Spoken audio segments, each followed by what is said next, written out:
Rift Valley Regional Coordinator George Natembeya has banned grazing at Logoman forest bordering Narok and Nakuru counties in a bid to end rampant cattle rustling and ethnic clashes. These and more stories in the news making headlines in the counties. Natembeya, who spoke during a peace meeting in Likia area, which borders Narok and Nakuru counties, blamed the use of Logoman forest for the clash between the two neighboring communities.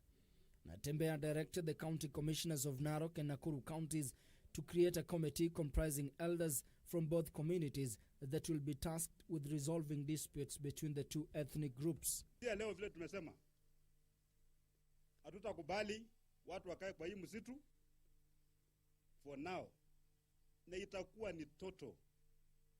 Utapatikana hapa, hata ukiota kwamba uko ndani ya msitu, piga nduru kule kwa nyumba yako.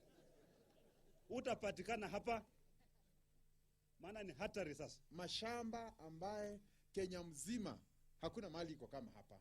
Pande ya Narok tunakuza ngano, tunakuza bale, tunakuza mahindi, viazi, kila kitu.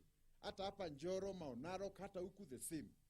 Kwa hivyo sisi tunataka amani ili tuuze hii chakula yetu. Ningetaka kuambia wanasiasa wale ambao wanaenda kuambia watu wengine tuwakuja wapigana Narok kama wapigana Nakuru wapate constituencies. Hii haitawezekana.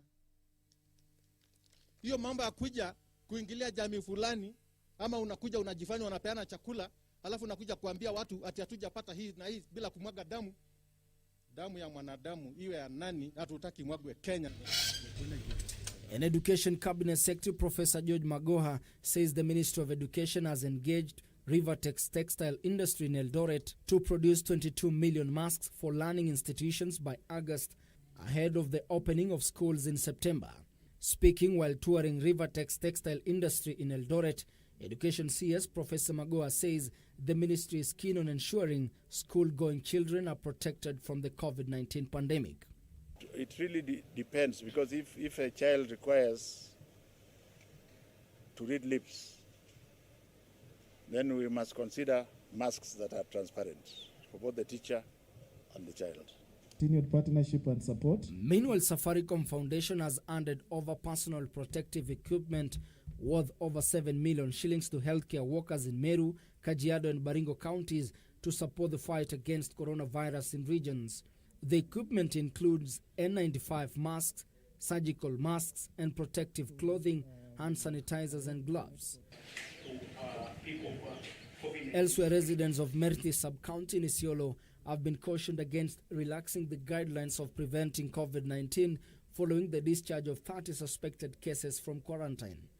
Merthi Deputy County Commissioner Andrew Molo said residents have stopped regular hand washing and are no longer wearing face masks in false belief that coronavirus cannot survive in the hot climate of the region. And Kenyan fishermen at Kibro Beach in Nyatike sub-county, Migori County, are pleading with the national government to intervene and assist them to recover 4 boats impounded by Tanzanian authorities.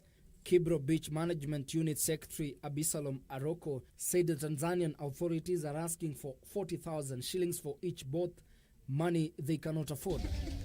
The remains of Brian Kimani, a boy who succumbed to leukemia and his body detained at Gertrude Hospital following a 12 million shillings bill, has been interred. The family has, however, appealed to the hospital to waive the bill, sentiments echoed by the clergy who attended the funeral, and challenged the government to put more resources in the fight against cancer.